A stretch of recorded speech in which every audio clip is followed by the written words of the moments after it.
The thing that bothered me the most when I was getting married and sealed is, again, this is your first time being in the temple in this situation. I had never done any sealings before then. And when they said that the husband receives the wife and the wife gives herself to the husband, I remember that kind of bothering me because I was like, well, why does he have to receive me and I have to give myself to him? It just felt very patriarchal. But also, as we'll go over, later I found out that was put in that way because that kind of opens the door to polygamy, because the woman is giving herself only to that man, but he's receiving the wife. So then he can easily be sealed to multiple women.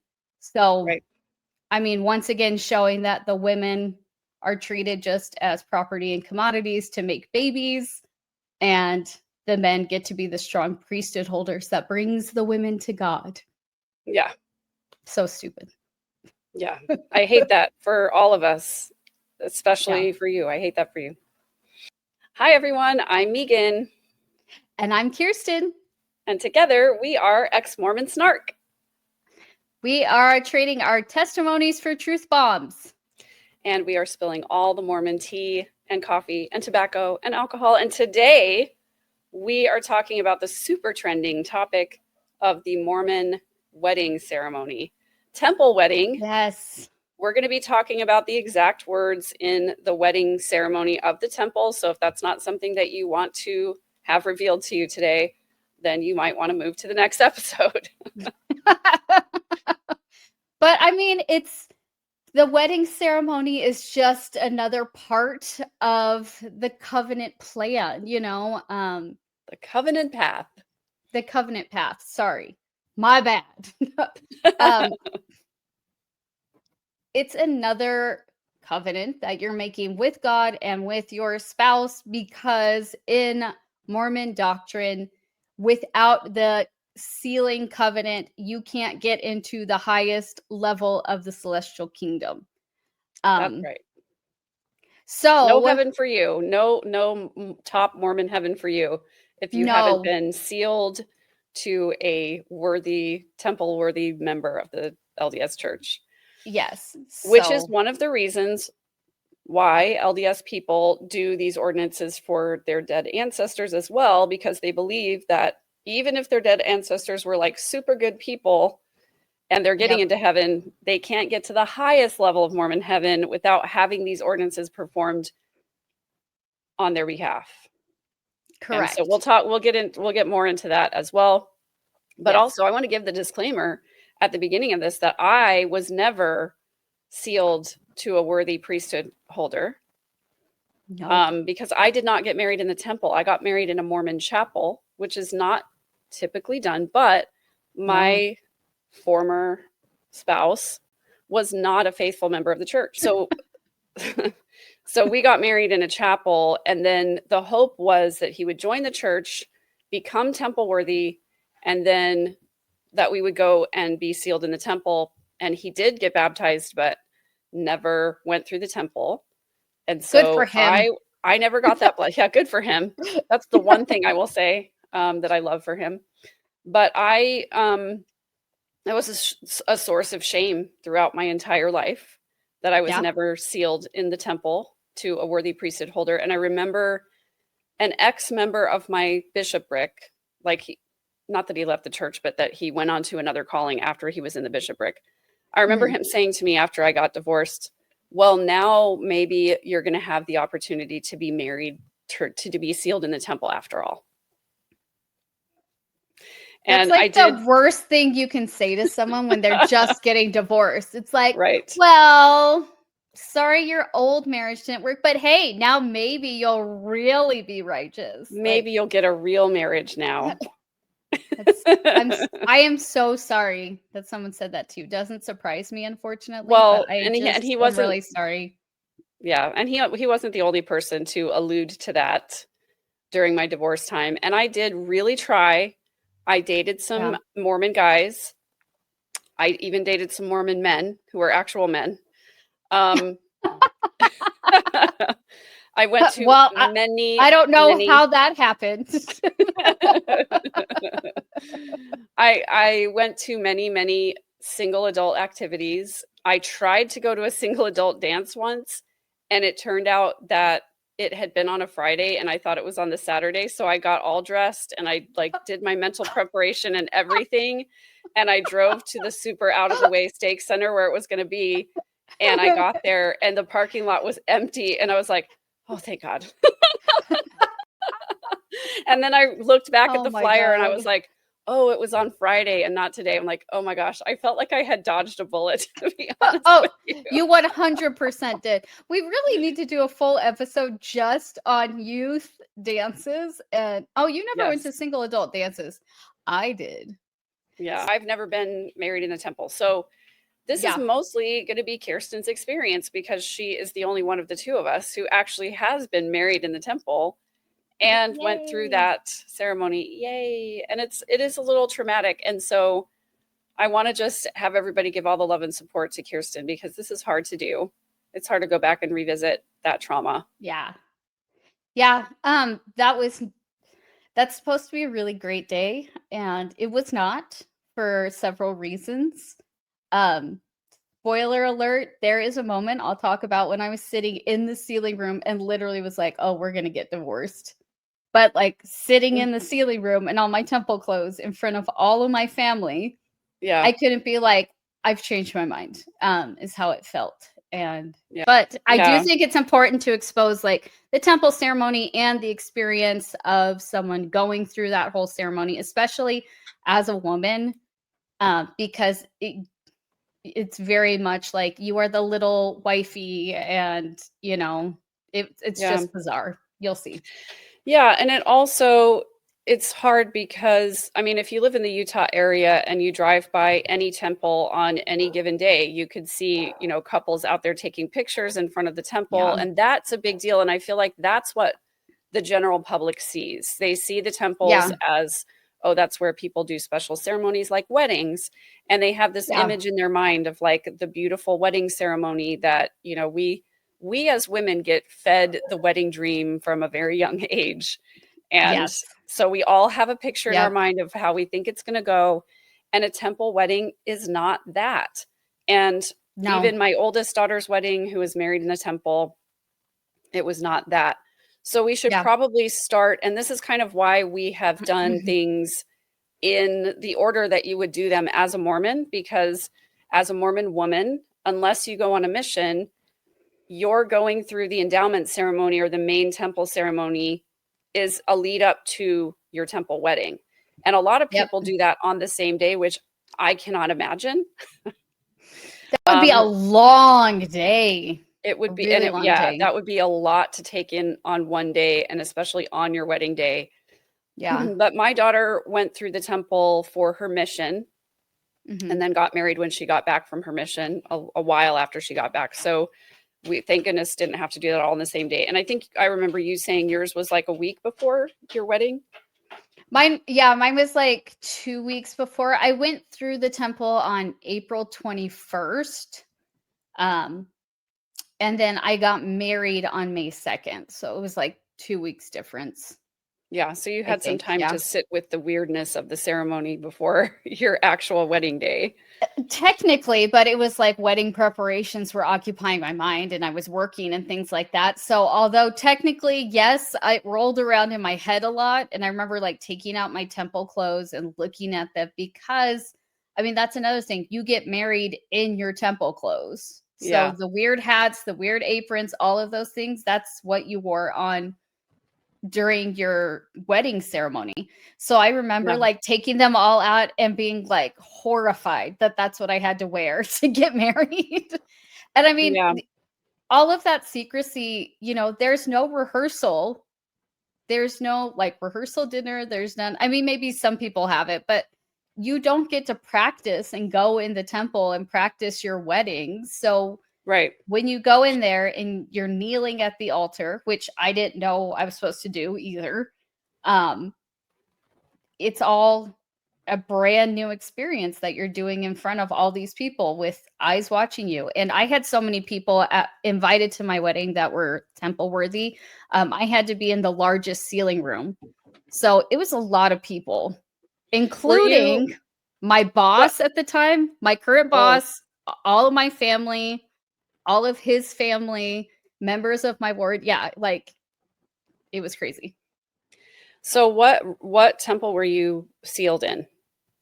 Las Vegas. Oh, okay, got it. So Yeah. which is a much bigger temple than the San Antonio Yeah. temple. And Yeah. I remember like the leading up to my daughter's wedding that we had to be very selective about who was allowed to be in the sealing room because there was only room for 30 people. I think mine had 50 people, room for 50 people. It wasn't huge, but it was the largest sealing room. I remember Yeah. that because we had a little bit of a hard time booking it, um, because they asked me how many people were coming to my wedding, and I was like, probably around 40 to 50. And they were like, okay, we need to make sure you have the largest sealing room. Yeah. So I'm going to show some pictures of the sealing room. So this is the sealing room in the San Antonio temple. It's one of the sealing rooms. It's the one that they mainly use for live sealings rather than ordinances for the deceased. I just love the stained glass. I think the Yeah. stained glass is beautiful. And in this tree, you can't really see it, but oops, every time I try to zoom in on one of these, they go away. These little round crystals in this window are agates that they found on the temple site as they were digging the Wow. foundations of the temple. So That's it really is really cool. beautiful and symbolic. And you can see these windows from the outside as well. But I wonder why it doesn't show the altar. Yeah. I Super thought the weird. same thing because there's an altar right in the middle. That's the celestial room, which I think I've shown before, which is where you go after your sealing. So this is the Las Vegas temple. And Mhm. if you are, this is the strip down here. And if you're staying somewhere on the strip, you can see the temple from the strip because it has a Yep. backdrop of like the mountains. And so it's like nestled into the foothills of the mountain over there. Yeah. There's several rows of chairs. And also, I just want Yeah. to point out, because this is a big deal in Mormonism, they have Yeah. mirrors on both sides so that the mirrors face each other. So, like, you look into the mirror and you see eternity, is kind of like the Yeah. symbology of that. It's true. So, like, where the picture is taken at the angle of where, like, me and my ex-husband sat while we were getting talked to Hmm. by the sealer person. Officiator. Hmm. Yes. And those two chairs at the front are where the witnesses were sitting. So the guests are on either side. And then, yeah. So bride and groom here before they go to the altar, and then witnesses on the other side, and then guests. So Yeah. that's it. And then I do want to show another little angle of the mirrors. So this is another shot of what the mirrors kind of look like. So you can see like the infinity going back with all the Yeah. mirrors. And the sealer at my daughter's wedding had them stand to the side with each other and look into the mirrors and see each other going on forever. Same. Yeah. We had to Yeah, do the same thing. little symbology there. So just prior to the sealing ceremony, the couple would have gone through the veil ceremony again, which we mentioned Yep. before. So, right when you go into the temple for your sealing ceremony, as Kirsten mentioned, you go into the locker room, you put on all of your ceremonial clothing, you have your Yep. white dress, which is not your wedding dress. You don't get to wear your wedding dress. And some people, I think, even the people who wear their wedding dress, you still have to put the robes on over it. So it's not like Yep. you get to just be in your beautiful wedding dress. And I've said this before, but I will continue to repeat it. Alyssa Grenfell has said that she took her wedding dress to the temple and that one of the temple matrons held up a sheet of copy paper next to it and said that her dress was not white enough to wear for her Yep. ceremony. Yep. So even though it was white and not cream colored, because that's another thing that they tell us all is like, you can't wear a cream colored dress when you get married. Mhm. You have to wear a white dress. Even when you get a white dress, if it's not white enough, some You can't temples, wear it. and it varies from temple to temple. And this is another thing in Mormonism that I find super frustrating, is that even with as correlated as they try to be, is the word that they use, where everything is the same, Yeah. individual bishops, stake presidents, temple presidents, they all get to have their own sort of rules for things. And Yeah. a lot of times they will do stuff and get away with it for a long time before someone goes to their authority and says, hey, this bishop is doing things this way and they shouldn't be. And then they Yep. get sort of like a reprimand or whatever. So, you Yeah. know, individual bishops could be doing some wild and crazy stuff and get away with it for a long time and never know. So again, Well, and also I want to point out that true believing members will say to ex-Mormons, "Oh, you probably left because that person or you had a bad experience." Well, that was just that person. They weren't following the doctrine, blah blah blah. But it's like, okay, that doesn't negate my experience. And right. also, everyone, true believing or not, has stories like that. Yeah. I actually saw a true believing Mormon influencer on TikTok yesterday telling this story. And she was like, oh my gosh, and I have so many more unhinged stories if you want to hear them. And she does these story times with crazy stories like you and I have, but she still believes and doesn't Yeah. see why that's all like Why it's a problem. crazy. Yeah, Yeah. like Yeah. she's just like, "Isn't that funny?" And I'm like, No, that's super effed up. Like, you should not be okay with that." But yeah, anyways. Yeah, and the other thing is that we have both in your comments and in mine all the time people coming and telling us that doesn't happen in the church. I'll give you an example. When I was Yeah, talking about the fact that the leadership of the church looks at the tithing records to see who is paying the most tithing, and those people yeah, get on the short list for leadership. Now, it's not the only thing that they use to determine leadership, but this is a yeah, widely publicized, well-known fact that this happens. And yet yeah, I still get many commenters coming and saying that's not true. Well, I spoke with a former bishop who was involved in choosing the next bishop when he was released, who is the first person that I heard that from. And so mhm, it's been corroborated. And just because what we experienced is not something that you experienced, again, doesn't invalidate our experience. And I think there are a lot of TBMs that think that this is just anti-Mormon lies that we're spreading over here. But we're yep, talking about our actual experiences in the church. We're not spreading rumors that are unconfirmed. These are our experiences. And a lot of yeah, times true believing members either don't know a lot about what goes on behind the scenes, or they don't want to know because it's yeah, threatening to their testimony. And it's yeah, just like my mom has said before, I won't listen to your videos or podcasts because I can't hear anything negative about the church. And that's a literal statement from many people, is that they yeah, absolutely will not listen to anything that is critical of the church, even if the criticism is true. yep. For my experience as far as like the wedding dress, I didn't even try like to wear mine because mine was a ball gown. And I thought being in that with the temple clothing and then having to kneel it would be uncomfortable and big. And I didn't know how big the room was. I had never seen the ceiling room. Yeah. So the idea of all of that, I was like, what if like my hoop skirt pops up and like shows everything? So I didn't even try. My mom had bought me a pretty nice temple dress with my favorite flower on it, which is lilies. So it had like white on white lilies embroidered on it. And so we do what we can to try and look pretty on our wedding day, or at least I did. Yeah. Yeah, for sure. I'm going to share a picture so everyone can see how beautiful you are. Oh my gosh.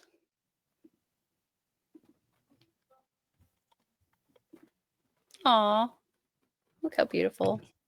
Thank you. This was actually fun fact. My bridals, my mom got them. That's like a 16 by 20 that she hung in her house of like each of us in our wedding dresses. Yeah. Um, as you can see, this is a picture of a picture because after my mother passed, my father sent me this and asked me if I would like it to hang in my house with my current husband. So I was like, why would I want that? So I actually do still have my bridal portrait in a Do closet. you? Yes, just because I thought, maybe one of my kids would want it one day or something. I don't know. Um, No, I it's don't just want me. it. It's just like this. It's just me. Um, I don't know. I have Maybe I mine should think saved on about my that. phone. I did save my wedding dress just because I bought it myself and I thought it was really pretty. And I thought one Yeah. day maybe one of my daughters would want it. Yeah. And I do also have my wedding dress because my mother made it, and it was made of Dupioni Aw. silk. And one of these days, I really would love to transform it into some other piece of clothing. And Yeah. because it's Dupioni Yeah. silk, it can also be dyed. And so I'm kind of thinking a nice black cape would be lovely. Oh, that Like would not a work. cape. I shouldn't say a cape. Why I was not? really Go live I your best witchy life. I no support you making capes. it to a black cape. Ooh, or a Batman cape. Oh, So Darth no, I Vader's don't cape. mean to There's say so a many options. Darth Vader's cape. I was thinking a nice long like coat type of a thing with no sleeves and a high collar that I could wear over a fancy dress. All I hear is Maleficent's cape now. That's That you kind can of what like I'm thinking dramatically of. walk in and be like, "You fools!" Maybe I that's what I support that. actually have in mind. Dye it black, and it's gonna be yeah, that's actually what I've been thinking of. I love that. I love that so much. So yeah, let's Yeah. do that. So when it happens, I mean, there is a lot of fabric to that dress because mine also was a ball gown, and it was, there was a train to it and everything. Yeah, Oh, cute. maybe I'll dig up Yeah, some pictures, but anyway. one day. Okay, we have not yet talked about why so many Mormon people get married so young.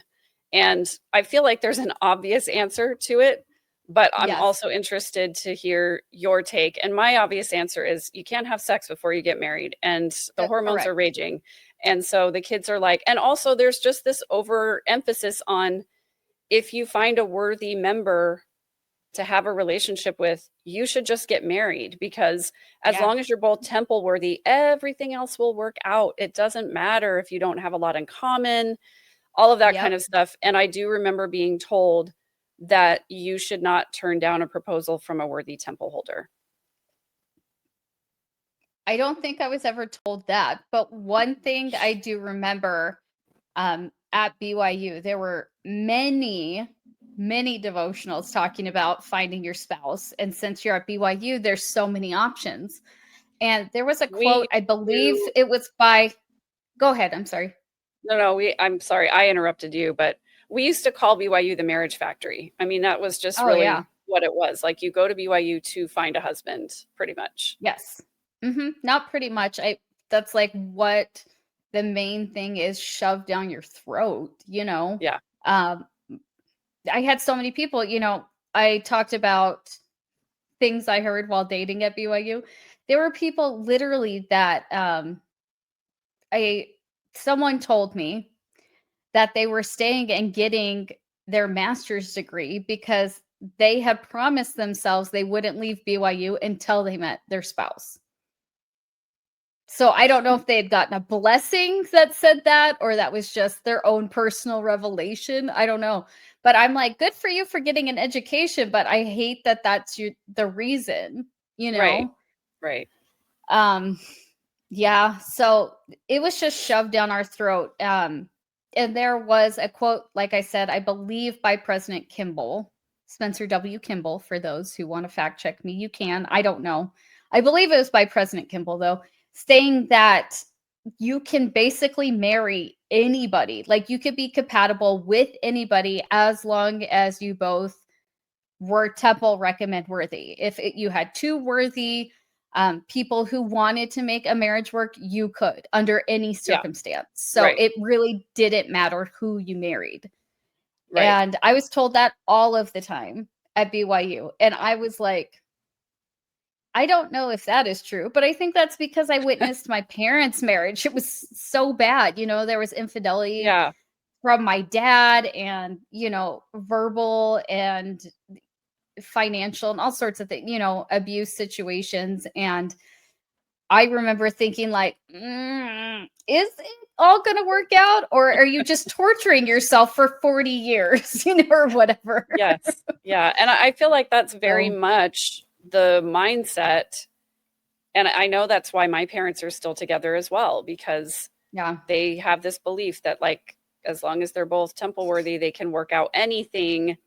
Yeah. That's with just, God. it's really with God. And it's one of the reasons why I stayed in my coercive control marriage for so long. Same. I really had so many times when it would have been justifiable for me to leave that relationship. And I didn't. I stayed because there's a lot of pressure for that. And it's also what my parents did. And a lot of the familial disappointment of divorces and everything. Like, I would have been the only one of my cousins on both sides. Well, not both sides. To have gotten divorced among the faithful, LDS people. And it would have been really shameful. And then it turned out I got divorced anyway. And I wasn't the only one. I wasn't the first one. And I wasn't the last one, So I just think the whole issue of shaming people for divorce, it's statistically proven that when it became legal for women to divorce their husbands rather than just the other way around, that self-harm rates in women dramatically reduced.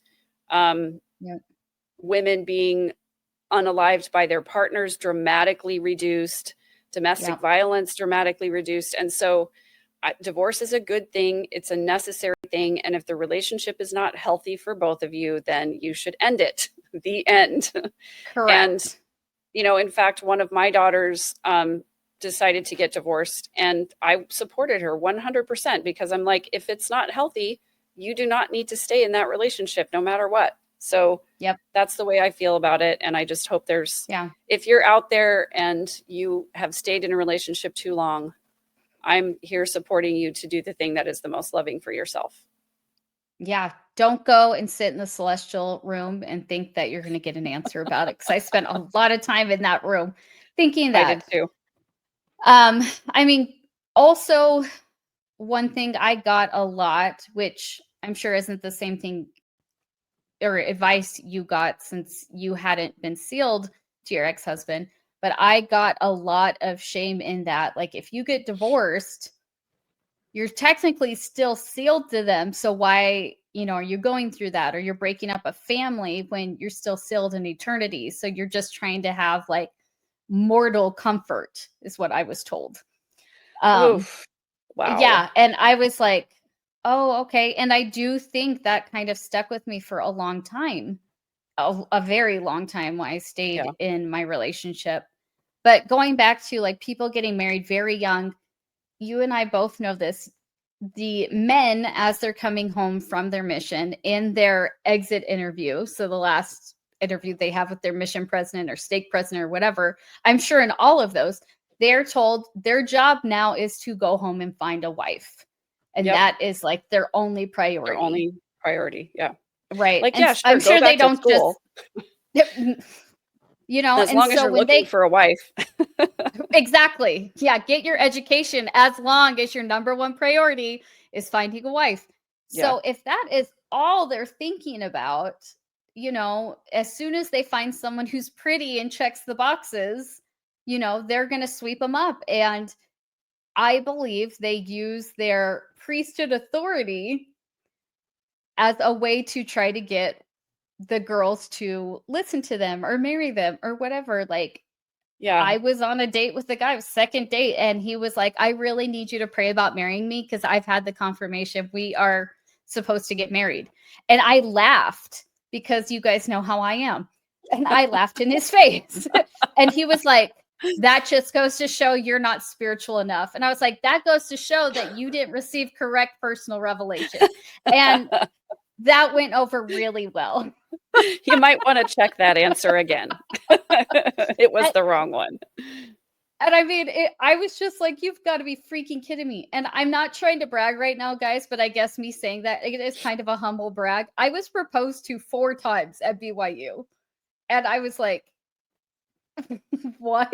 Like, one of the guys, I straight up was like, dude, we're not even dating. Like, what? And he was like, I don't have a ring yet, but I just know. And he was like holding my hands. And I was like, no, like, we need to take huge steps back.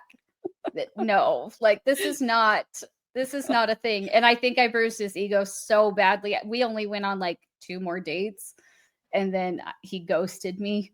So, Yeah. which is fine. So It was weird. So, yeah. it does create this super weird dynamic. And when my little sister went to BYU, I actually bought her one of those fake cubic zirconia engagement rings. It was like $20. It looked I pretty love it. real. It was Yeah. it looked like a platinum one because that was what was in fashion then, with a big Yeah. huge diamond on top. And I gave it to her as a joke to say, like, you should wear this around so people will leave you alone. And it Seriously, was like just, the strippers do. yeah, it was a joke that we had between the two of us that was really funny. And so she went to BYU. She was there her whole first year. Over the summer, I Mhm. think she went on a study abroad. And while she was on the study abroad, the guy that she had been dating, who was a return missionary, started Mhm. talking seriously with her, whatever. And then she came back for her sophomore year, and he found the ring that I had given her, and it actually Oh, caused an no. argument between them. She had to explain to him that it was from me, that it was like a long Oh, time ago. gosh. She's like, "I'm so sorry." They did end up getting married. I love him to death. He's wonderful. But it was just it was a funny kind of a moment, because I was like, Yeah. you're going to end up getting married right away. And so Yeah. if you want people to leave you alone for a little while first. Dude, it's crazy. I mean, okay, I have 2 stories that I feel impressed to share. Okay. The spirit is prompting you to The share these spirit stories with me. has moved me. Okay, so the first story, I had a very close friend who told me her engagement story. She had been dating this individual for not a very long time, and he proposed in a very elaborate way. Like, As he many do. knew. Right. And she said yes. And she told me, she started laughing. She's like, I didn't even know we were dating, but you can't say no when someone proposes to you. And I was like, Oh, well, I then hate I'm that. screwed because I did. You know, even my current husband, we ended up together, but there were several talks of marriage. And every time I was like, dude, I don't want to get married again. So I that was feel the one like story. we're in the Regency era, and it reminds me of, Mr. Collins coming back to Elizabeth and saying, "It is by no means certain that another offer of marriage may ever be made you." Yeah, that's kind of, I think, how it is for people. I mean, and to be fair, they are no longer married. So What a shock. I know. And the reasons even that he gave for why they should get married were so superficial, like so Were they superficial. similar to Mr. Collins' reasons for getting married? Right, exactly.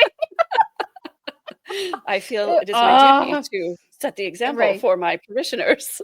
Yeah, pretty much. I mean, it was ridiculous. I'm not going to go into it. It's not my story necessarily to share.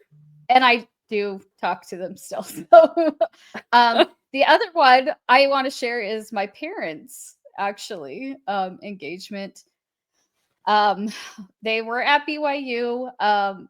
They'd been on a couple dates, and my mom said she was feeling like he was the person she was going to marry. But my mom dated a lot. She actually even had dated Arnold Schwarzenegger around that Yes, time. I remember you Yes. telling me. So, I mean, my mom was so Arnold. beautiful. She had been a cheerleader and everything, very athletic. She ran every day, all these things. And my dad was an athlete. He was a swimmer, so cute little couple. And my mom had been invited to go skiing. She got invited to go skiing quite a lot. She was really good.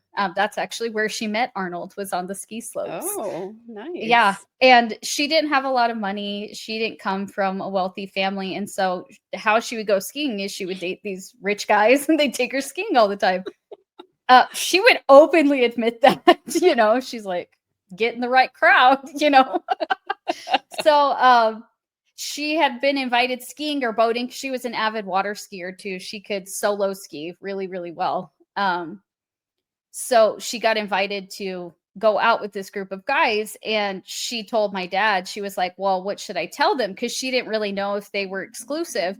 And he said, tell them you're engaged, like as a joke. And my mom took it as a proposal. And so she Lord. did. She told them that she was engaged and she didn't go. My mom was 18 at the time. And my dad was 23, 24. That's why you don't joke about that with somebody that you're dating. Correct. And so she told them that. And then my dad found out, he proposed to my mom. What's sad is that is a typical story. Like, Yeah, I don't know how much very it typical. happens now, but like my sister met her husband her first year at BYU and they got married within 3 or 4 months. They're still together. That's one story that I'm like, I could never see two more perfect people for each other. Like they really are very compatible, but they Yeah. were both also each other's first serious relationship. Like my sister Yeah. had never had a boyfriend before then, and her husband had never had a girlfriend before then, you Yeah. know? And I'm not inside their marriage. Maybe they argue all the time and I just don't see it, but Yeah. it's just, It's very I don't typical. know. It is. Yeah. And my parents had a very similar kind of, story situationally where they both, went to BYU, and my mom, I think, was in her sophomore year when they met. They got engaged super quickly. They went Yeah. on a honeymoon to Disneyland over the break and then came Mhm. back and went back to school. My mom actually ended up dropping out and not finishing her degree My mom because too. that was kind of like the main reason that you go is to find a spouse. And I remember my Yep. mom saying that she wanted to be a PE teacher, but her dad would not allow her to study that because that was not a ladylike career. And so my mom majored in Yeah. English instead, but she only made it a couple years and never finished her degree. And then when we were living in Connecticut and it was super expensive there, and she Yeah. had to get a job to help make ends meet, she ended up having all these jobs that she hated, working for people that she hated. And so Yeah. that was one of the reasons that I was like, I'm going to study something I love so that if I do Yeah. have to get a job, I'll have a job I love. And Yep. that is what ended up happening. Thank goodness. Yeah. So, My mom but was the it's, same way. She was studying psychology and biology. She wanted to either double major or major and minor. She loved psychology, yeah. but she loved animals and she really wanted to be a biologist, but she only Mm. went to school for like a year and a half and dropped out because she got Yeah. pregnant. So, I feel like it's definitely more common nowadays that women do get their degrees and they do mhm. get jobs or have jobs or whatever. And Yeah. then they sort of take time off when they're having kids or whatever. And so for my Yeah. sister, she got married. I think she was in her third year of school.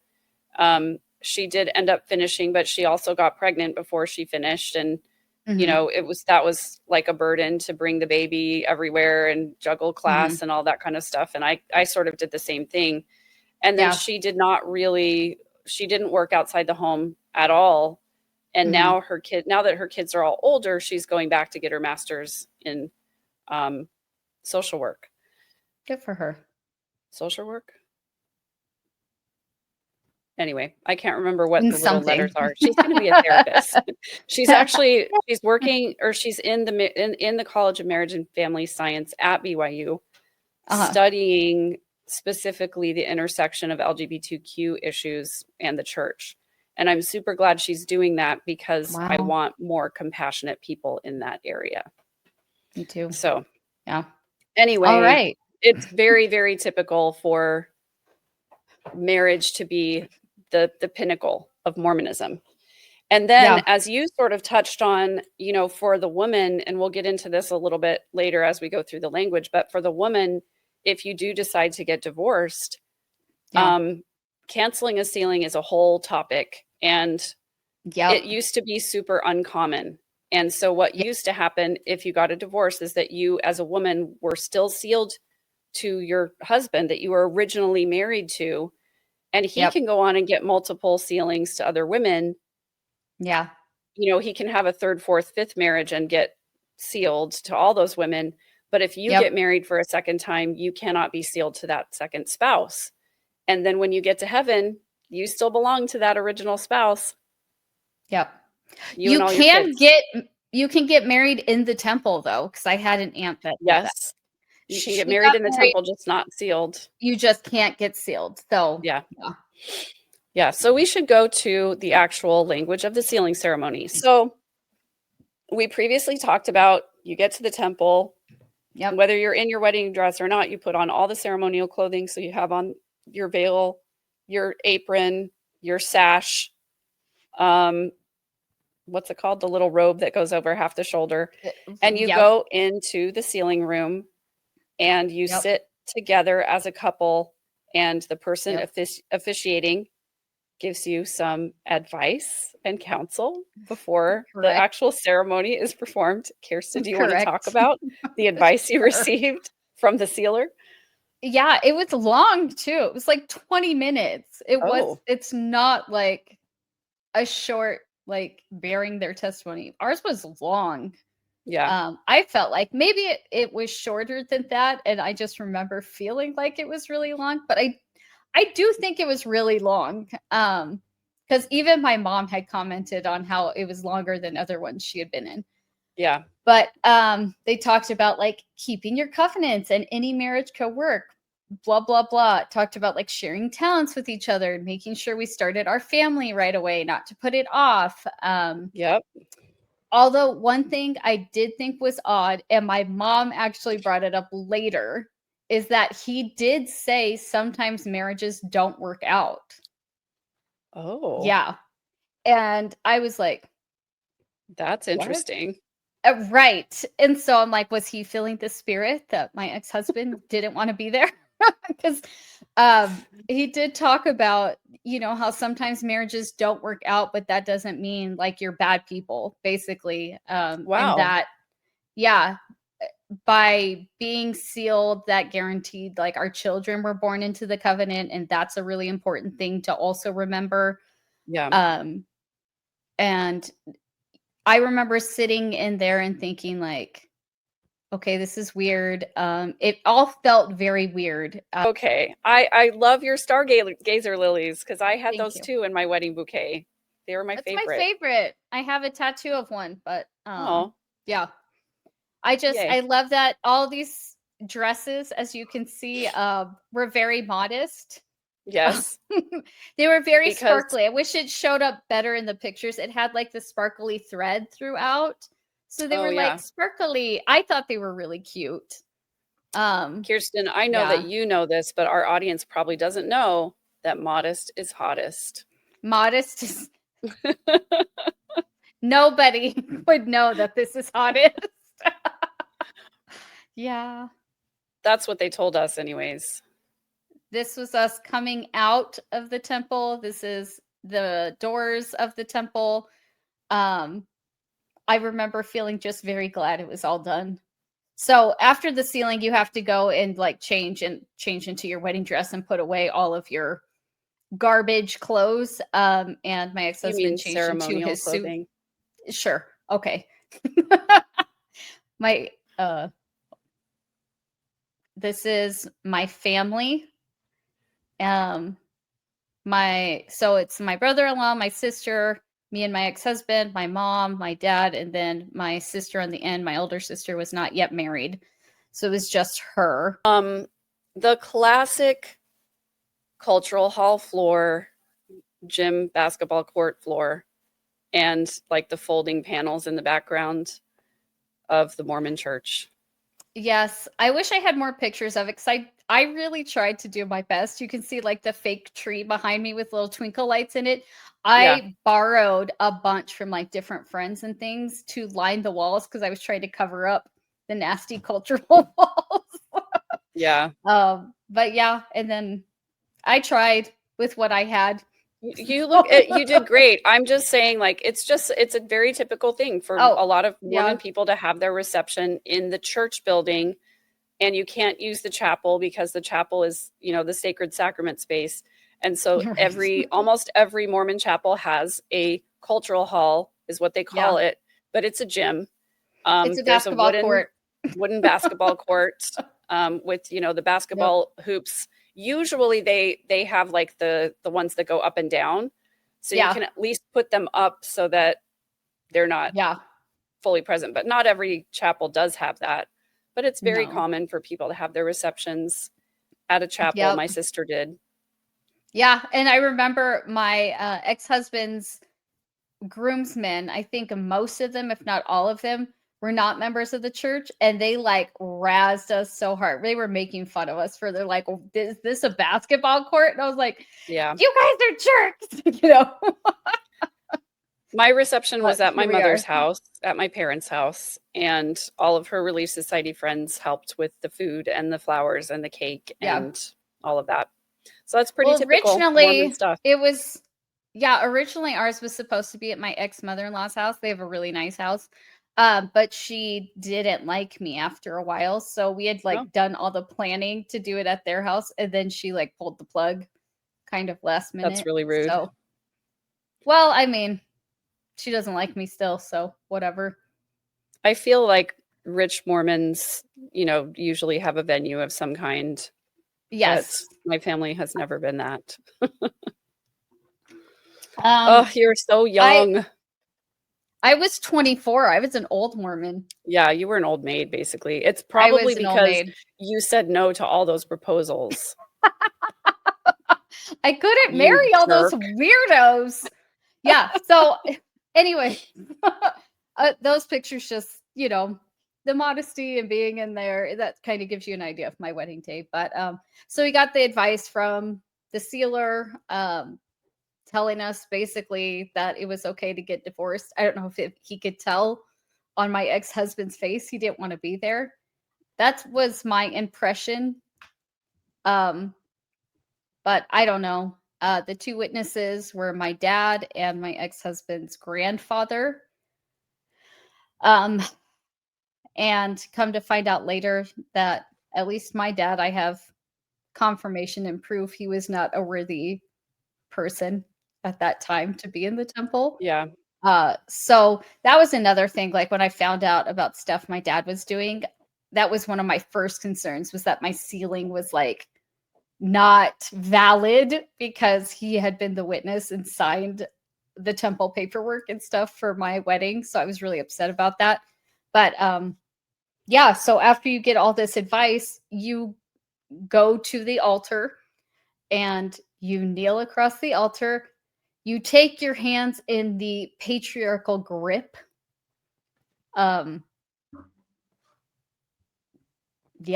then they do the sealing ceremony, which I know we touched on this, but I kind of want to go back for a second. Before this, we had done the veil ceremony where we didn't talk about enough. I think the man is God and the woman is being the one pulled through. My ex-husband did not have to do that part, in that he didn't have to go through the whole thing with someone else being God. He had to do it for me because on the morning of the resurrection, it says it in the sealing. We'll read it in just a second. My husband, being the priesthood holder, will call me forth in the resurrection. So he needs to know my new name. So in doing that whole veil ceremony, I tell him my new name because that's part of it, but I never get to learn his. Although I do know it now because I looked it up. Yes. And you're told when you receive your new name that you should never reveal it except at that place in the temple. And so for women, before you get married, your husband, your to-be, plays God, plays the part of God, stands on the celestial side of the veil, puts his Yep. hand through the veil, and you have to say your new name to him as part of the veil Yep. ceremony, which if you haven't seen our episode on the veil ceremony, go back and watch that so you'll know what we're talking about. Yes. And then, yes, and then he pulls you through into the celestial room before you go Yep. to the sealing room. Right. And I just wanted to bring that up because then when you're kneeling across the altar, I had just gone through this ceremony where he knows my new name. I'm kneeling at the altar and now doing the patriarchal grip again, where you lock pinkies, you're touching the sure sign of the nail, on the wrist. And already I feel like we're in kind of that mindset again, that he knows my new name. He's going to lead my family. And now I am giving myself to him in order to be in the celestial kingdom. So that's where we're at. Sorry it took so long to get here. It's okay. People need to understand all of the context of all of the everything that we go through. So now I am going to read the actual words of the ceremony. And Megan, just to get the whole mindset, I think you should pull up a picture of the ceremonial clothing just so people know that this is also what I'm wearing and he is wearing while these words are being read to us, because it was truly bizarre to be in this clothing and looking at him in the clothing too, because the men look absolutely ridiculous. I mean, the women do too, but that freaking hat is another level of just bizarre, in my opinion. I agree with you. Before we do that, I'm just going to quickly share my daughter's wedding picture, or one of them. They're in front of the San Antonio temple. And I like her little headpiece. Yeah, she had a wreath. She could not have worn this dress in the temple because it had a nude colored sort of under I don't know. It was like the lace was overlaid over this nude colored lining. Yeah. So and you can see a little peek of garments right there. Oh goodness. Okay. And I also want to share. Go ahead. Oh, I was just going to say, at this point, since we saw my wedding pictures, I wore this dress specifically because it matched my wedding colors from that day. And I was like, this is what I would wear if I was a guest at my own wedding, but I would also get in trouble. Yeah, and Kirsten, sexy shoulders. That's right. And your cleavage. Kirsten texted me to say that she was dressing as a wedding guest, so I thought I would do the same. So here we are. Now, I love it. My dress would have to be, a Christmas time wedding, I guess, but Kirsten's would be a springtime wedding. My ex-mother-in-law, you saw my colors. I got married in May. My ex-mother-in-law wore a navy dress, so I don't know if she thought she was going to a funeral. Probably. Maybe. Or maybe she just didn't feel like buying new wedding clothes for your wedding because she didn't like you. Maybe. That's true too. I mean, maybe she didn't get anything because also she assumed the day of we'd cancel it. I don't know. Maybe. Oh man. Anyway. Well, I also want to point out that just in case you are LDS and getting married, good news. There's a website you can go to that will help you plan your temple wedding. It's churchofjesuschrist.org. Yeah. Stop. This is from the October 2004 Ensign. Oh my gosh. Planning your temple wedding. Oh. Congratulations. You're engaged to the one you love, the one you want to be with forever. You probably have many questions about your upcoming temple marriage. Here are answers to some of the questions frequently asked by engaged Latter-day Saint couples. Blah, blah, blah. Yeah, who cares? Marriage license. How much does it cost? There's a small fee if you rent temple clothing. Wow. What do we wear? Right. The ugliest of uglies. Bride's dresses worn during the ceremony should be long-sleeved, modest, white, and not elaborately ornamented. Dresses worn in the temple should also have high necklines. Well, okay. So the ornamented part, that just goes to show whoever is there can decide whether it is or not. Exactly. Exactly. And then it says dresses with trains are not permissible in the temple unless the trains can be removed or bustled for the ceremony. Tuxedos, cummerbunds, formal headwear, and flowers are not appropriate in the sealing room. Yep. Grooms will wear their temple clothing for the ceremony and change into appropriate clothing for picture taking afterwards. Brides can also wear a temple dress for the ceremony and change into appropriate wedding clothing later if they wish. If they wish. Yes. Which they do. They wish. They do wish. They do wish. Family or friends who are not able to enter the temple may wait in the temple waiting room if available or on the temple grounds. You can invite your home teacher, bishop, or branch president or other appropriate church members to wait with those who will not be able to attend your temple ceremony and bear testimony of the sacredness of temple marriage. This makes me angry. That's so funny to bear testimony of how important it is. Yeah. They're going to be mad. They can't go in. Exactly. I could not attend any of my siblings' temple marriages. My older brother got married in the Salt Lake temple. I was not allowed to go. My younger brother got married, I think, in the Houston temple. I don't remember, but they had a ring ceremony afterwards because her parents were not members. My sister got married, I think, in the Houston temple, and I went to Houston and sat outside the temple and cried for an hour and a half and sat with all the kids. And like I was the babysitter because I was the only adult in the family who couldn't go inside. And then, and this was all because it was not because I was not worthy. It was all because my bishop had counseled me not to go through the temple without my husband. And so even though I was worthy, I waited to go through the temple for like 7 or 8 years after we were married because my bishop told me to. He told me to wait. And so there we go. But yeah, nobody sat outside and bore testimony to me of the importance of temple weddings because I already knew. So, great. Yeah. And then I just wanted to touch on exchanging rings after the marriage ceremony while you're still in the sealing room if you want to. The temple will provide guidelines on this. Exchanging rings is not part of the ceremony, and it's not appropriate to exchange rings anywhere else on temple grounds. Yep. Then it says it would be inappropriate to exchange vows after you've been married in the temple where you have already entered into sacred covenants with one another and the Lord. But in some areas, civil law may require you to be married outside the temple first.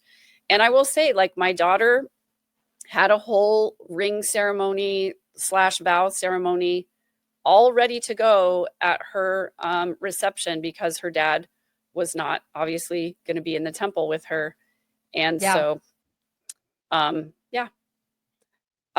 traditions. It says you may have seen people throw rice, honk horns, or decorate cars at weddings. None of this is appropriate on temple grounds. Yes. Of course, photographs are not permitted inside the temple, but you can take wedding photos just about anywhere else on temple grounds. Yep. If you have a reception or other celebration after your temple wedding, keep it simple. The most important part of your wedding day will be the sacred marriage ceremony. You will be eternally sealed by priesthood authority to the one you love. Remember to make this day a day of family and close friends and not let other festivities overshadow the importance of your eternal marriage, which is kind of another reason why they don't get all fancy with receptions a lot of the time. Yep. So that was something I was definitely told. Yeah. And what was interesting too is that we had our sealing and we were told that was the most important part. So when I was trying to make plans for the reception, everything was kind of like, oh, well, you'll see, we'll do it whenever, blah, blah, blah. So we got sealed at 11 and we took pictures and stuff. And then our reception wasn't until like 6 or 7.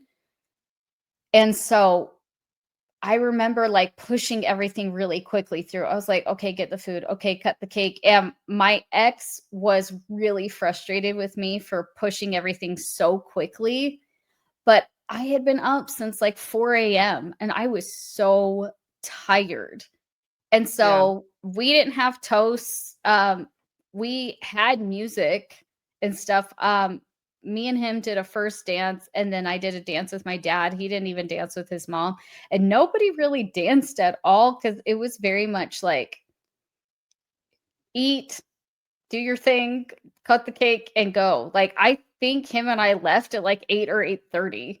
So we weren't even there that long. Yeah. I know Yeah. other people stayed and stuff, but I think when there's no alcohol present, it's like not fun to just sit around, you know?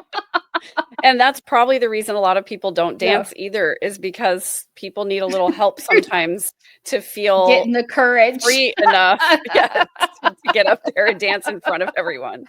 Oh my gosh. Yeah. Okay, All right, well, so back to the temple get to it. clothing. Let's show the temple clothing. Oh, so this Yeah. is Alyssa Grenfell. For those of you who don't, she has hundreds of thousands of followers on TikTok, and a lot of it is Yeah. this is the reason for it, because she's been Yeah. sharing all of this stuff for a long time. She was a missionary. She did go get married in the Yeah. temple.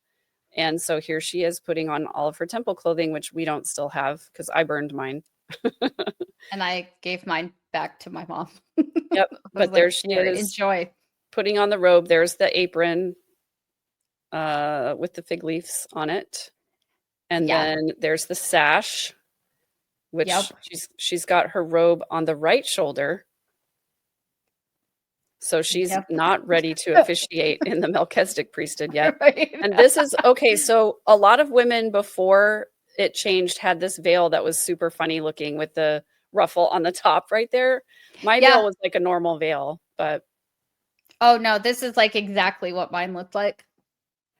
So guys, see how beautiful she is? I was wearing that when I got married. That was, on your like, wedding day, exactly. this is what Yep. you wear in the sealing room on the wedding day. Yeah. Don't forget to veil your faces, women. Wouldn't wanna see your face for any Yeah. reason. Yeah. So you're that's in what I was this wearing. garb.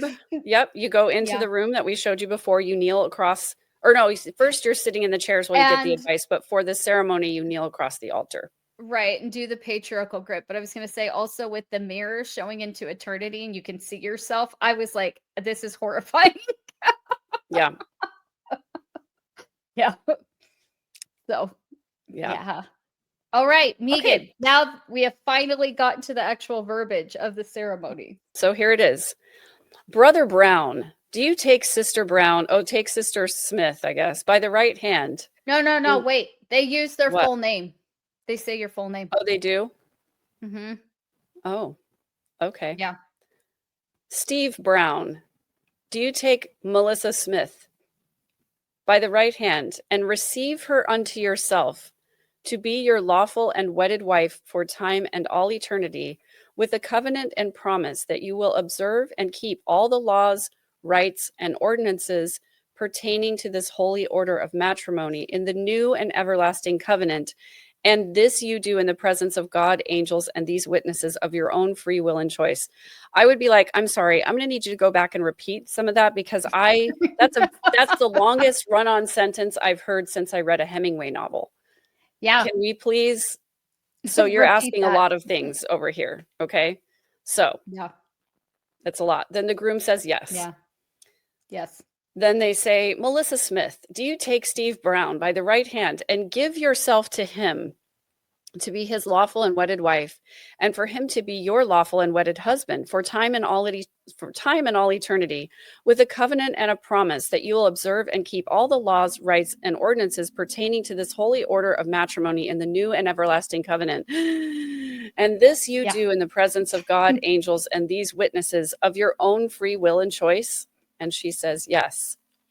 And then by virtue of the holy priesthood and the authority vested in me, I pronounce you, Steve Brown, and Melissa Smith legally and lawfully husband and wife for time and all eternity.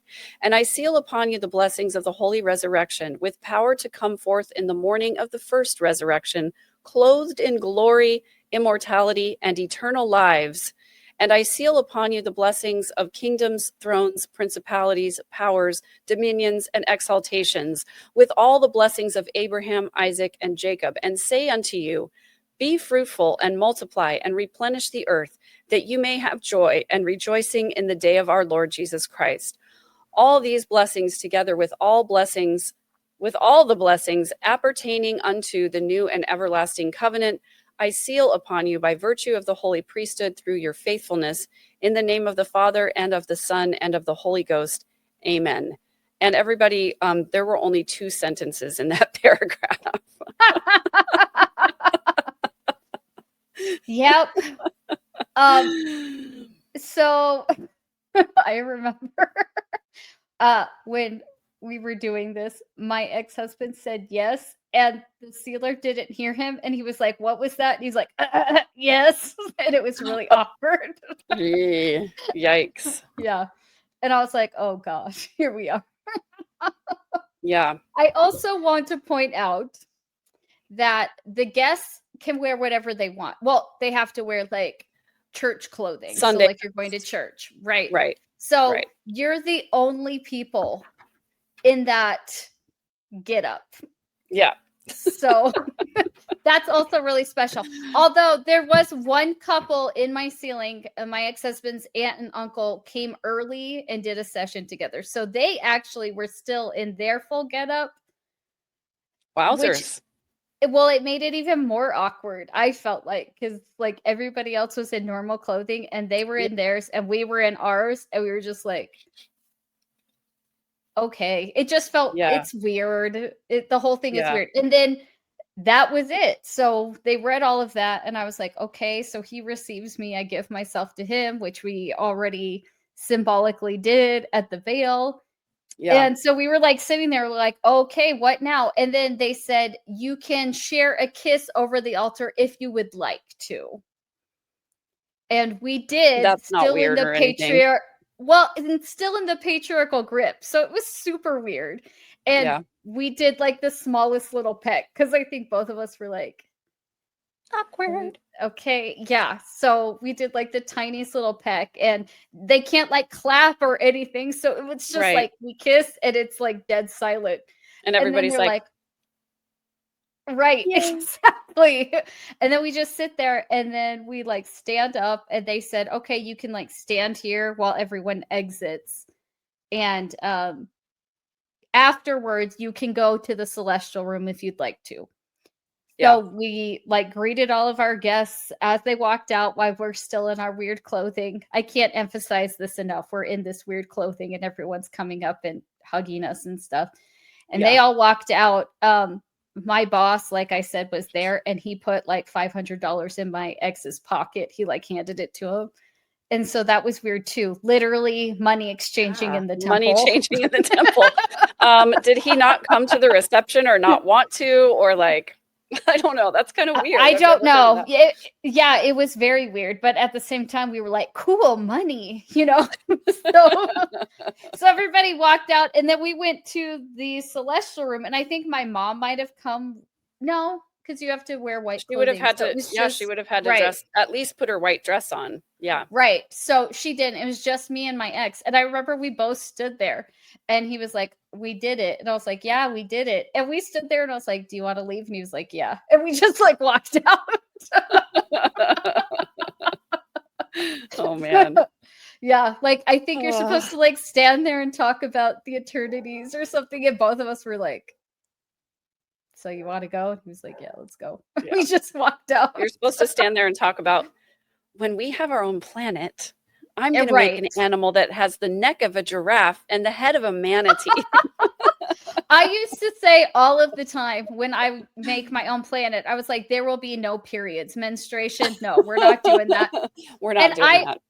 I used to say this all of the time when I was in my teenage years. I was like, God had the opportunity to literally make things however he wanted, and he decided menstruation was a good idea. Right. That make sense. How about we just make it so that doesn't happen to women? Exactly. Like, he's God. No. He could have figured out a different way. Exactly. But anyway, that was a choice. It was a choice, indeed. I just feel like there is so much evidence of how much an asshole God is. Oh, 100%. And that he hates women. He hates women, and he could have chosen not to, and he could have done something like, I don't know. I also feel like that's why we're not allowed to talk about Heavenly Mother, because God hates women. Oh, yeah. Dude, we could go on and on about how much he hates women and Heavenly Mother. And if there's polygamy in heaven, they say like Heavenly Mother, nobody knows her name because she's so sacred. But if polygamy is an eternal law, he's got to have multiple wives, right? Exactly. Exactly. Dude, we're And that's getting into really weird, deep doctrine, but yeah, well, okay, but talking about the temple ceiling, we have to talk about polygamy because that's the whole reason why I feel like for such a long time yeah, women were not allowed to get their ceilings canceled or be sealed to another man. And yeah, nowadays you can, but like back when my parents were, you know, talking about the possibility of getting divorced, I remember yeah, having a conversation with somebody about the fact that, yeah, you have to write a letter to the first presidency in order and to get get your ceiling permission. canceled. Like the Yeah, top dudes have to give permission for your ceiling to be canceled and for the woman to yeah, get sealed to someone else. And it has to yeah, be like a biblical reason, which I think in the Bible it mentions adultery, abandonment, and yeah, I don't know. I was always told like the biblical reasons were the A's, like adultery, abandonment, or addiction. yeah. And I don't know if the Well, Bible talks about addiction, but anyway, yeah. that's pretty broad. My uncle, yes, married a woman who had been married to a police officer that was killed in the line of duty when they had not been very married very long, like Mm, maybe 1 or 2 years. But mhm. she was sealed to him. So she married my uncle, and he wanted to be sealed to her, and she couldn't get the sealing broken, or she didn't want to. I'm not sure. But they were married for something like over 20 years before she got that ceiling broken and got sealed to my uncle. And it was, I Wow. know, a sense of real frustration and arguments in their marriage because my uncle was like, I can't get sealed to someone else basically until you die, or we take on another wife or whatever. He was like, because that's, how's that going to work? And so I can't enjoy the full blessings, like he would always bring that up. Well, I can't enjoy that because you want to stay married to this guy that you weren't even married to that long, blah, blah, blah. Ugh. Yeah, which was really messed up because she would also say, like, well, I want to be sealed to him. I loved him. Like, it's not my fault. He Yeah, was and it's killed, not his fault either, right? I feel Yeah. like Yeah. the whole everything around ceilings, like canceling, not canceling, all of that has brought so much Yeah. pain and suffering to so many people because there was a situation in my sister's family, in her Yeah. in-laws, where her brother-in-law passed away. And her Mhm. sister-in-law, they were fairly young, and they had some young children together. In fact, I think she was Yeah. pregnant when he passed away. Mhm. Um, and she later went on to cancel their sealing and then get sealed Mhm. to someone else. And her canceling that sealing was really hurtful to like my sister's in-laws because Yeah. then they felt like that was her abandoning their family, and they still had Yeah. grandchildren and they wanted to, be a part of their lives and everything. So it's just complicated and messy, Yeah. and it's hurtful on so many levels. And I feel Yeah. like so much of Mormonism is aimed at like the ideal that Yeah. they teach, which is man and woman forever. And there's Yep. no like figuring out any of these exceptions or whatever Yeah. because Joseph Smith never said anything about it because I'm sure he Yeah. wasn't thinking about all these exceptions that were going to happen Of in the course. future. And no Yeah. subsequent president of the church has issued revelations the way Yep. that Joseph Smith did. People would Yep. come to Joseph Smith and ask him a question, and he would go to the Lord and pray about it and get a revelation and Mhm. write it in the Doctrine and Covenants. No subsequent president of the church has ever done that. The only thing Right. that we have anything close to is the manifesto to stop practicing polygamy because they were requiring it by Yep. law. And the Yep. other one was to allow Black people to receive the priesthood and temple blessings in 1978. And And that was even only that, because their tax exemption status was being threatened. right. And so So, there's been nothing revelatory subsequent to any, Joseph Smith revelations. And I feel like if these dudes really could talk to God, they would be asking him these questions, but they're afraid right. to come down on any one side of any stance because they know that they'll lose members if they do that, which is Well, ironic because if the members really did believe that they were prophets of God, then they yeah. would just accept what was said, even if they disagree with it. But they can't Yeah. do that because it's just so exhausting. Well, also, I want to point out this is when you're sealed in marriage, through the church, your children then born through that In the marriage, covenant. in the covenant, right, are sealed to their parents. So essentially, if you break that sealing, where do the kids go? That was a question I had all of the time. Even when I left the church and Yeah. officially resigned, I was like, okay, so I'm out of the church. It says specifically in my letter that all my covenants now are dissolved and gone. So I was like, so are my children still sealed to my ex-husband? Like, is that a thing? But at the same time, I was like, Kirsten, you don't even believe in that. So why does it matter? It doesn't matter But anymore. right? So those were all things that like I thought a lot about. And I know women that are getting divorced or breaking their ceiling or whatever, you cannot tell me those are not questions going through their head. Like, Of who are course. my children now sealed to? If I get sealed to someone else, my child, because they do sealings with children and family members if you get sealed later in life or if there's an adoption. So actually, in talking about that, that is why my aunt broke her sealing to her previous husband, is because they adopted a child and also they had had children together. So when they adopted that little boy, they really wanted to be sealed. So she did have the Yeah. sealing broken at that point and then got sealed to my uncle. But again, that was like at least 15 or 20 years into their marriage, because I remember my niece was in her teens when they adopted the baby. Yeah. So if you adopt a child, or the family gets sealed, my dad was sealed to his family in his teens.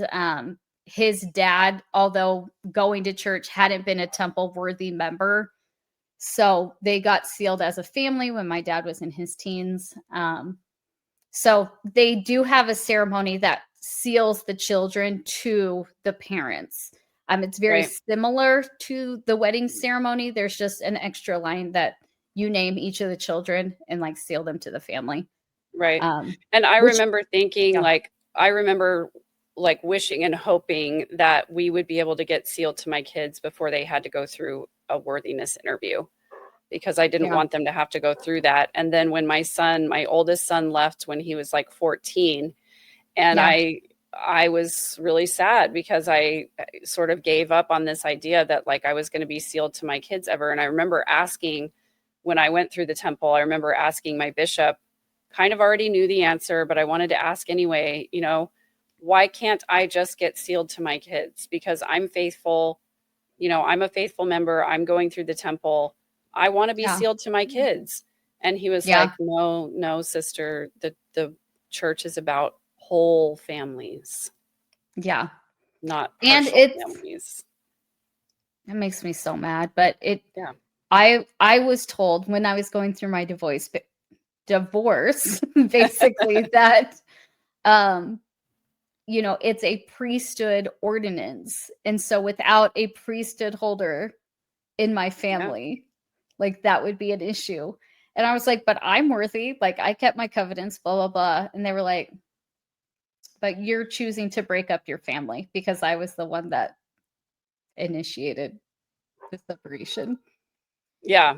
And I did So, too. And I was the one yeah, who, you know, called it quits. And so yeah, I did get some blame for that from a yeah, lot of my family members as well, yeah, who don't understand coercive control. I feel like people who haven't been through it don't understand it. yeah, Or don't, if they haven't had someone close to them. But also, there just was always this like stigma of how sad everybody was for me and my yeah, family, since I didn't have a priesthood holder in the home. And then yes, after I went through the temple and found out that women do perform ordinances in the temple, I was like, well, I do have yeah, access to the priesthood, like yeah, there is a priesthood. Okay, so there's not a priesthood holder in my home, right, but I have access to all the blessings of the priesthood now that I've been through the temple. right, So why do you keep saying that there's no priesthood in my home? And then it was like, oh, well, your son's 12 now, so he has the priesthood. So he is the priesthood holder in your home. I was like, okay, but yeah, my husband had been baptized and did receive the priesthood. Like he yeah, made it all the way up to, I can't remember. I guess he was a priest. I think I remember him blessing the sacrament one time. Yeah. And I remember Weird. asking somebody, like, is he going to get moved up to, like, I know he can't serve a mission, but is he going to get moved up to the Melchizedek priesthood? I remember them Yeah. telling me, like, he has to demonstrate a godly walk and I can't remember what, something like, Yeah. I was, all Yeah. right, whatever. It's not happening. Oh, it's all just so patriarchal, Yeah. and I'm going to say this, and I'm going to say it with my full chest. You guys are lucky that we just want equal rights and not revenge. Okay? Oof. That's what I Oof. said. I am saying it with my full chest because there have been so many things that have been harmful and mean and just awful to Demeaning, women. Demeaning. I mean, literally, demoralizing, belittling. Like, I just yeah, can't it's think of enough words. awful. Since the beginning of the church, women have been treated so much as less than and brainwashed to be like, well, you have the power to create life. And Yep. the Relief Society is super important. Show it. Yep. Because no, it's not. And I I think feel, that's why so many ex-Mormon female creators specifically come off as so angry because we realize it doesn't have to be that way. And the second we let go of it, this is my experience. I think Megan feels the same way though.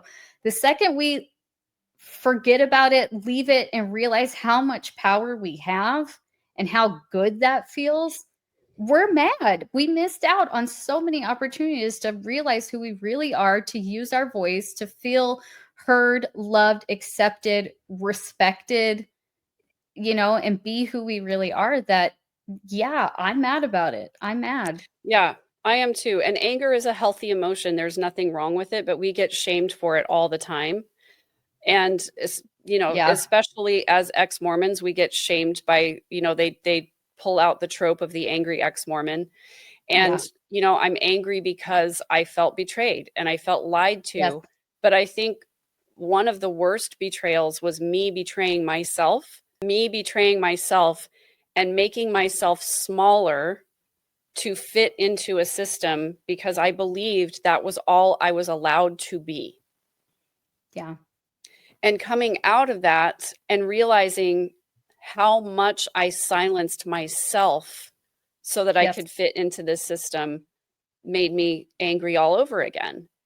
And now Yeah. thinking about me doing that to my own children, to my own girls especially, and Yeah. then, them having to deconstruct that and then Yeah. rebuild a world where they are valuable and they're Yeah. valued for who they are, not for what role they play. I think I went through the grief process for myself that now I'm probably not as angry. I can, talk about things or laugh about them or whatever. We have our snarkiness, That's right. But at the beginning, especially, I think there were a lot of feelings, deeply intense feelings of, like you were saying, betrayal and regret. I mean, I hate that I regretted so much of my life because I had given into a con in my Yeah. mind. Yeah. So many things I missed out on and put myself down and hid who I was and, because I was trying to fit into this box that turned out to be not true, complete Yeah. lies, you Yeah. know? So it's hard. It's hard to feel like you lived your life in a way that was completely inauthentic in order to satisfy a lie. Yeah. Yeah. Well, So, I wish we had a happier ending, being that this is a wedding and all. We want our yeah. happily ever after, but we don't, and it's sad. But I will Yeah. say this. I will say this. If you've been through what we've been through, and or if you've been through something similar in a different religion, Kirsten and I are preparing a special workbook for you that will help you to deconstruct some of these feelings and get out some of your anger and go through the grieving process for yourself. And I'm really Yep. excited about that. We desire all to receive Me it. too. So be We looking do. for And it's announcements and updates because it's coming very soon.